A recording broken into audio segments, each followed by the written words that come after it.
माधवी. धन्यवाद सूरज या सगळ्या सविस्तर माहितीसाठी. तर बीकेसी आणि खेरवाडी परिसरामध्ये MMRDA कडून वेगवेगळी कामं सुरू आहेत आणि त्या संदर्भात हे ड्रोन सर्वेक्षण सुरू होतं अशी माहिती आता मुंबई पोलिसांनी दिलेली आहे. पॉट टॅक्सी प्रकल्पासाठी MMRDA कडून हे सर्वेक्षण सुरू असल्याची माहिती कळतीये.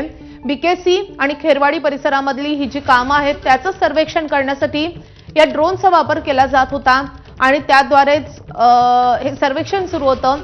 त्यामुळे या सगळ्या गोष्टीत आणि मातोश्री या सगळ्याचा काही संबंध नसल्याचं स्पष्टीकरण पोलिसांकडून देण्यात आलेलं आहे.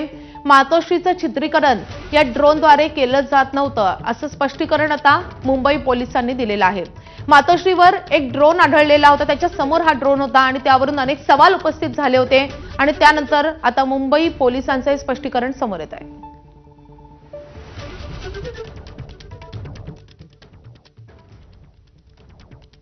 तर या बातमीवर